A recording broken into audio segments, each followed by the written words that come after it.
I want to tell you about the most embarrassing moment of my writing career. I was standing in the foyer of the South Bank Conference Centre in London, clutching a reusable coffee cup and a tote bag full of dreams.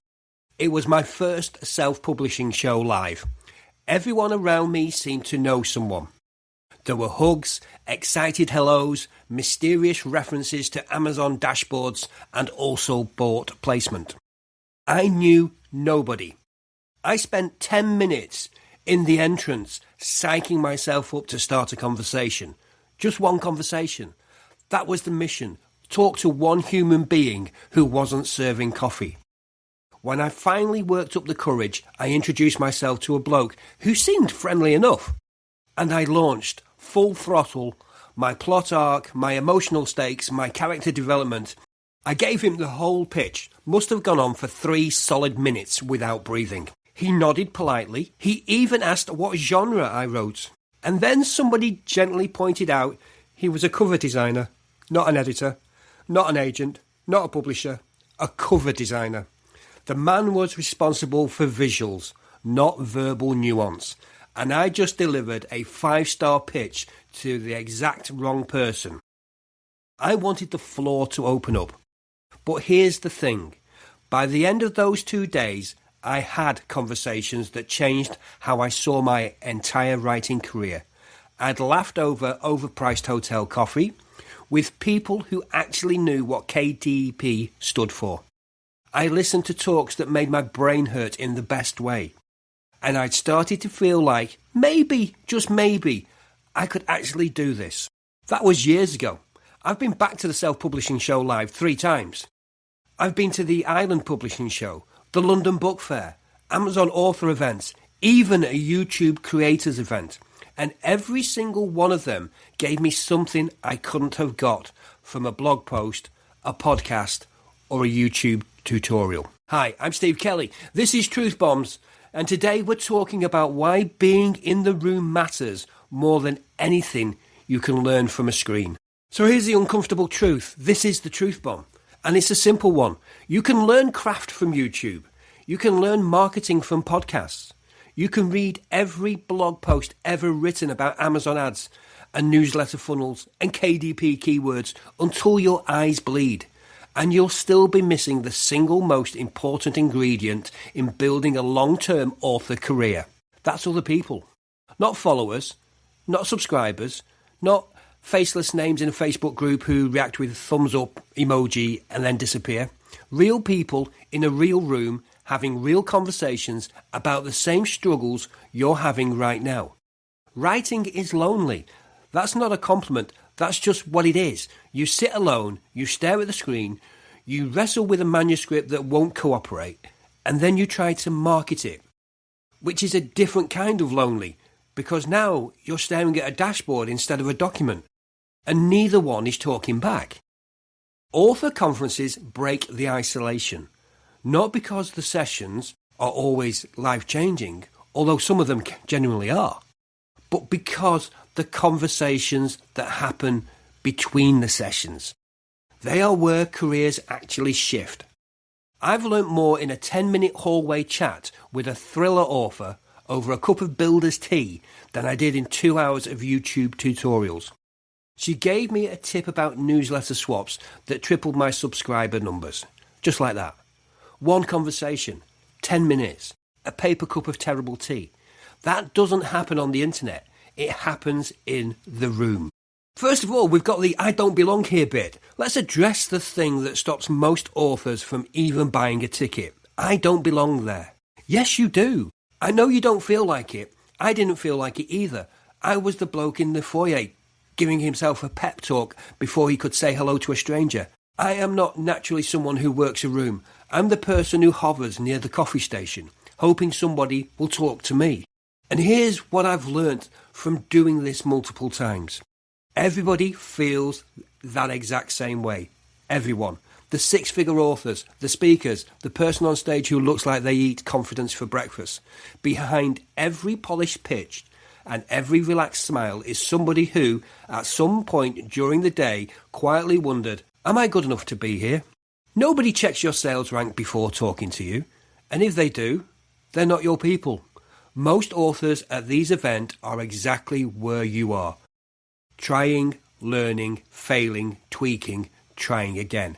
It's a room full of people who understand what it means to wrestle with imposter syndrome, editing fatigue, and the daily chaos of trying to market a book in between a day job and doing the laundry. I once had a conversation with a 7-figure author who was genuinely terrified that nobody liked their new pen name. 7 figures, terrified about a pen name. We're all making it up as we go along. I nearly didn't go to my first one, not because of the money or the travel, because I didn't think I was worth it. I hadn't published anything. I didn't have a backlist or a mailing list or a brand. I was just a bloke with a half-finished manuscript and a lot of questions. And the voice in my head kept saying, "What's the point? You're not a real author. You'll be wasting everybody's time, including your own." That voice is a liar. If I'd listened to it, I wouldn't have met the people who shaped my career. I wouldn't have had the conversations that turned my writing from a hobby into a business. I wouldn't be making this podcast. So if you're sitting there thinking you need to wait until you're published, or until you've sold enough copies, or until you feel ready, let me save you some time. You will never feel ready. Nobody does. It doesn't go away. What actually happens and where the real gold is in these conferences. Let me demystify conferences, because I think a lot of authors imagine them as one exclusive club where everyone's a bestseller and you need a secret handshake to get in. Here's what actually happens.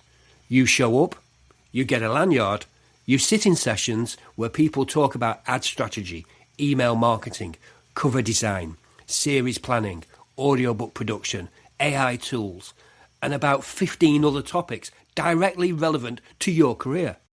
Some sessions are brilliant, some are fine, some are things you've already heard before. But that's not where the value lives. The value lives in the hallway conversations, the lunch queue chats, the bar at 11 p.m. when somebody says, "I tried this with my back matter and my read-through jumped 15%. And you scramble for a pen because that one sentence is worth the entire cost of your ticket. At my second self-publishing show live, I realised halfway through the day that I hadn't taken any notes for the last 2 sessions. Not because the sessions were bad, because I'd been too busy talking to people between them, swapping ideas, sharing what worked, what flopped, and what I wish I'd done differently. I walked out of that day without a tidy set of notes, but I had 3 new author friends, 2 podcast recommendations, and 1 big light bulb moment about my blurb. That all ended up doubling my sales. That's the gold, and it doesn't appear on any schedule. There was an author I saw at one of these events who brought 200 glossy bookmarks. Lovely design, great quality, QR codes linking to her books. You know how many she gave away? 0. Not because people weren't friendly, but because she was so focused on handing things out that she forgot to have any actual conversations. Compare that to a bloke I met later the same day. Scruffy rucksack, no marketing material whatsoever. He just smiled, asked, "What do you write?" and listened. I bought his book that night, followed him on social media, and recommended him to somebody else a week later. People don't remember your bookmarks. They remember you. One more story, because this one matters. At my second conference, I wandered past an expo booth, almost by accident. It was a tiny audiobook company I'd never heard of. No flashy banners, no giant stand, just a friendly woman with a tablet and a pair of headphones. She asked what I wrote. I said sci-fi. She handed me the headphones and played a 30-second sample of a narrator reading a spaceship docking sequence. It was brilliant. I asked how she found her narrators.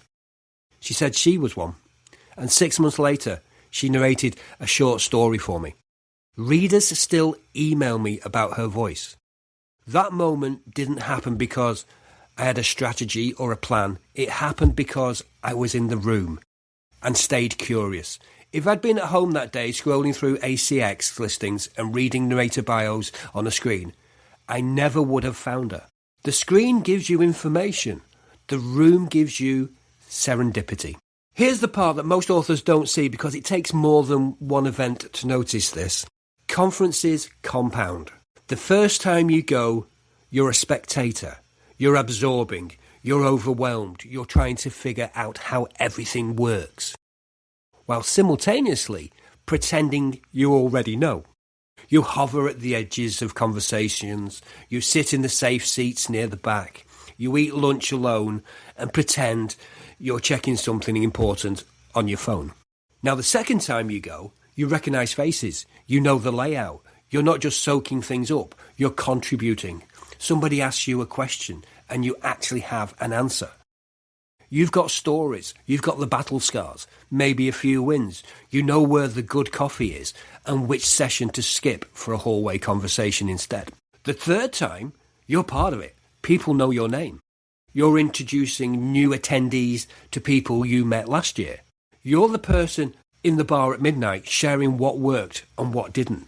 I've been to the Self-Publishing Show live 3 times. One year I showed up with a draft. The next year I showed up with a launch date. The year after that, I had a book written.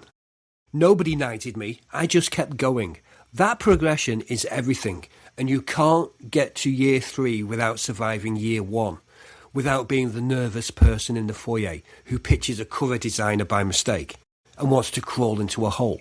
That's the price of admission, and it's worth it. The conference is worth knowing about. If you're in the UK or Ireland, you've got some excellent options, and you don't need to fly to Las Vegas to get started. The Self-Publishing Show Live, the big one for the UK indie authors, run by James Blatch and the team behind the Self-Publishing Formula. It's held annually in London, usually around June. Hundreds of authors from all over the world. Sessions on everything from Facebook ads to newsletter strategies to launching a series. If you've listened to the Self-Publishing Show podcast, this is the real world version. You'll meet the voices behind the mic. You'll bump into experts you've followed online and quite possibly find yourself in a queue for coffee next to somebody whose book you own. It's well organised, it's friendly, and it's refreshingly unpretentious. Number 2, the Ireland Publishing Show. This one is a gem. It's held in Shannon. It's smaller than the SPS Live, but with a different energy. More fireside chat than rock concert. Strong focus on craft, connection, and what it actually means to build a long-term career. It's the kind of event where somebody hands you a business card with one hand and a biscuit with the other. I met an author there who writes cosy mysteries, set in rural Kerry. She said it was the first time she didn't feel like she had to explain her niche to anyone. They just got it. That's what the right room does. It makes you feel less weird. If you're listening to this the week it drops, the Ireland Publishing Show is happening next week. If you're going, everything in this episode applies, starting the moment you walk through the door. If you're not, book it for next year. Seriously. The London Book Fair. This is the big industry event. More traditional publishing, rights deals, agents, international publishers. The scale is enormous and a lot of it isn't aimed at the indie author. But there are indie-focused sessions and the sheer exposure to the wider publishing landscape is valuable. It shows you where the indie fits in the bigger picture and it reminds you that this is a real industry, not just a hobby with a dashboard. Now, Amazon have held some author events. These are platform specific and worth attending if you're selling on Amazon, which most of us are. They're smaller, more focused, and you'll hear directly from people who work at Amazon about how their systems work. Useful for understanding the machine you're selling through. Now, I've also been to a YouTube creators event. This is an outlier, and I want to explain why I went. Every author is a content creator now, whether they like it or not. You're making social media posts, recording podcasts, building email lists, running ads. That's content creation. Going to an event aimed at YouTube creators taught me more about audience building, content strategy, and thinking like a creator than any author-specific event had. It's the kind of lateral thinking that gives you an edge most authors don't have, because they only ever attend writing events. If you can stretch your budget and your calendar, I'd say go beyond the obvious. Attend one thing a year that has nothing to do with books. You'll come back with the ideas nobody in your genre is using yet. And if you ever get the conference bug properly, there's Author Nation in Las Vegas. formerly known as 20 bucks. It's enormous, it's loud, it's slightly surreal. You'll be navigating a casino in trainers, notebook in hand, while slot machines jingle in the background. But the sessions are world class and the networking is intense. That said, you don't need Vegas to start. London or Shannon will do nicely. So the honest costs, I'm not going to pretend this is free or easy. A conference ticket runs anything from £100 to £300. Travel and accommodation on top. 2 or 3 days away from your writing, your family, your day job. That's real money and real time, especially if you're early in your career. I once stayed 40 minutes away from the venue to save money on the hotel. What I saved in pounds, I'd paid for in sore feet, late arrivals, and the heartbreaking experience of missing the midnight bar conversation, where 3 authors swapped newsletter strategies. And one of them landed a BookBub deal 6 weeks later. Stay close to the venue. The evening conversations, the spontaneous fancy a drink moments, the breakfast chats before the first session, those are worth more than the savings. And yes, you'll feel tired. Your brain will feel like it has 100 browser tabs open by the end of day one. You'll sit through at least one session that doesn't land. You'll have at least one moment where you think, what am I doing here? That's normal. That's part of it. But I need to reframe something because I keep hearing authors call conferences expensive. They're not expensive. They're an investment. And compared to what most authors actually spend money on, they're one of the best investments you can make. Think about it. How many online courses have you bought? £50 here, £100 there, maybe a couple of hundred for a premium one. You've watched the videos, you've taken some notes, you've maybe implemented 10% of it. And 3 months later, you can barely remember what the course was about. Conference costs roughly the same as a decent online course, once you factor in the ticket. But here's what the course doesn't give you. It doesn't give you the person sitting next to you who's already tried the strategy and can tell you what actually works versus what sounds good in a video. It doesn't give you the speaker who stays after their talk and answers your specific question about your specific book. It doesn't give you the author in the bar who says, I tried that course too. Here's what I did differently, and here's what happened. An online course gives you information. A conference gives you information, context, relationships, and accountability. You come home and somebody messages you saying, how did that thing go? And suddenly you've got a reason to actually follow through instead of letting another set of notes gather dust. I've spent money on courses. Some were good, but I can trace more tangible results back to a single conversation at a conference than to any course I've ever taken. The newsletter swap tip tripled my subscribers. It was free. It was over tea at a conference. The blurb insight that doubled my sales, hallway conversation. No charge. The audiobook narrator who readers still email me about. A booth I wandered past because I was in the building.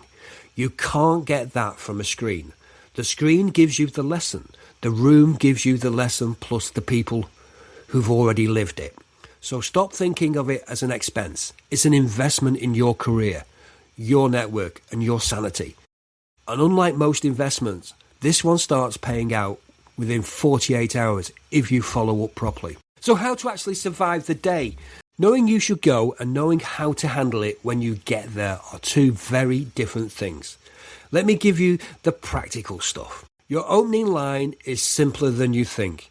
You don't need an elevator pitch. You don't need a rehearsed monologue. You need one sentence. Hi, I write sci-fi. What about you? That opens up 90% of conversations at these events. And if you blank out entirely, look at somebody's name badge. Most conferences put genre or a subtitle on their badge. That's a free conversation starter, hanging around your neck. Don't monologue. I've done this. I've seen others do it. You meet somebody, they ask you what you write, and suddenly you're 3 books deep explaining the political structure of your fantasy world. Stop after 2 sentences. Ask them a question. Flip it back. People remember how you make them feel, not how impressive your pitch sounded. Anchor yourself. If you're walking up to strangers and it feels impossible, don't. Find a spot near the coffee station or the bar. People come to you. It's an old event trick and it works brilliantly. You're not hiding. You're strategically positioned. Okay, the group circle dilemma. You see 5 or 6 people laughing together and your instincts say, don't interrupt. Here's what actually works. Wait for a gap in the conversation. catch somebody's eye and say, mind if I join? Or, you look like you're having more fun than me. It works almost every time. And on the rare occasion it doesn't, those weren't your people. Walk away, simple as. Find the next group. Nearly skipping the welcome drinks at my first conference was almost the biggest mistake I made. I told myself, I'll just rest for 5 minutes. What I was actually doing was panicking. But I forced myself to go down, grabbed a glass of wine, sided up to a woman with a tote bag that read, "My other car is a TARDIS." I said, "Doctor Who fan?" She grinned. We talked for 2 hours. She introduced me to her writing group. That writing group helped me rewrite my book's midpoint, all from saying hello over a sci-fi pun on a tote bag. Just remember to take care of yourself. Nobody gets a medal for endurance.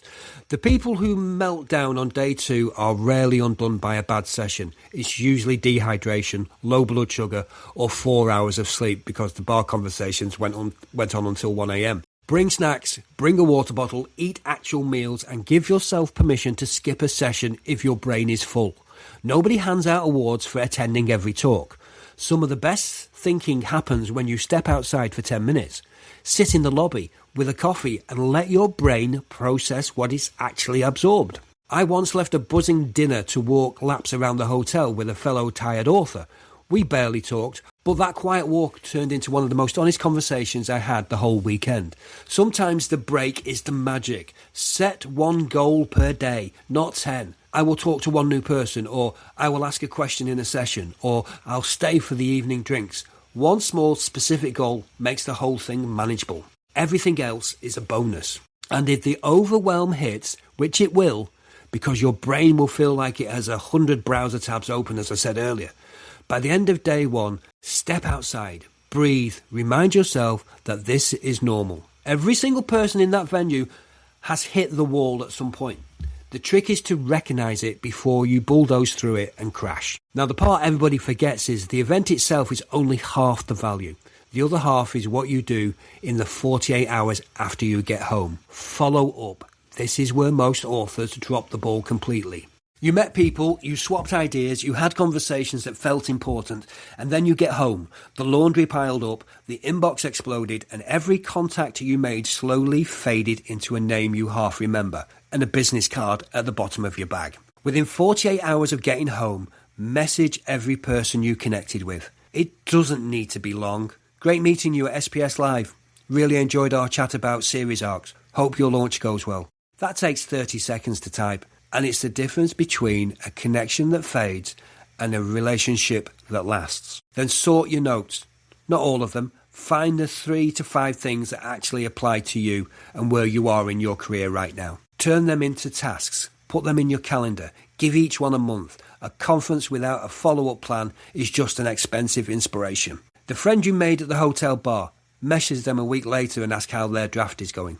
The audiobook company that impressed you, follow them on social media. Comment on their posts. Stay visible. Relationships grow in quiet, small touches. You don't need to schmooze. You just need to show up like a person who cares. I've seen box sets born on beer mats. Anthologies planned between sessions. Newsletter swaps forged while queuing for coffee. One conversation at Island Publishing Show led to a collaboration that's still running. You don't get that from a Facebook group. You get it from following up after you've been in the room together. So why does this matter more now than ever? We're in an era where AI is flooding the market with content, where whether it's algorithm changes without warning, where the noise gets louder every month and the barriers to publishing get lower. In that environment, human connection becomes rarer and more valuable.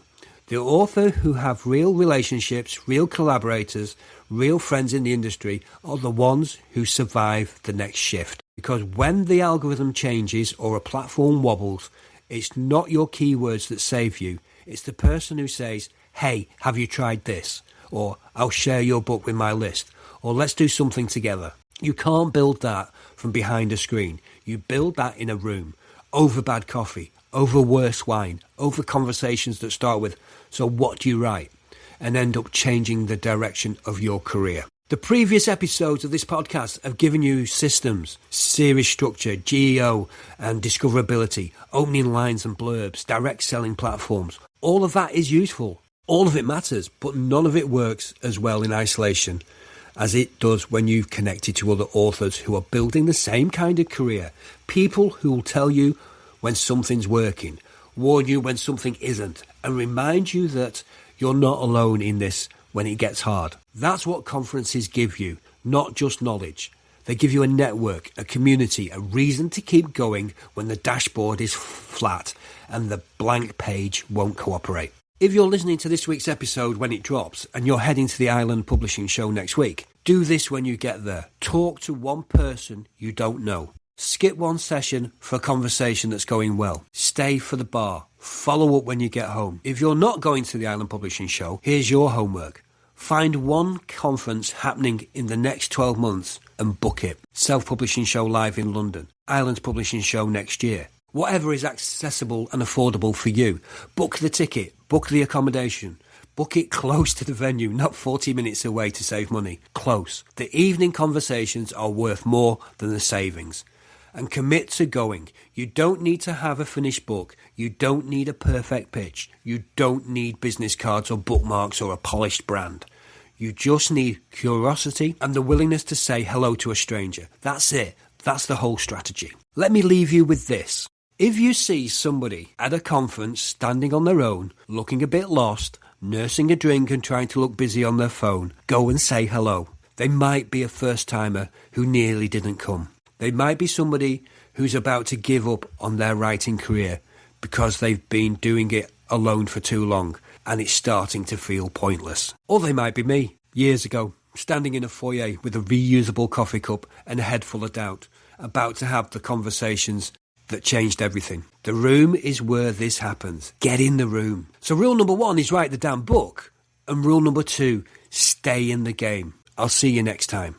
This is Steve Kelly's Truth Bombs podcast, published by Dark Wolf Publishing. No fluff, no filler, just the stuff that actually works.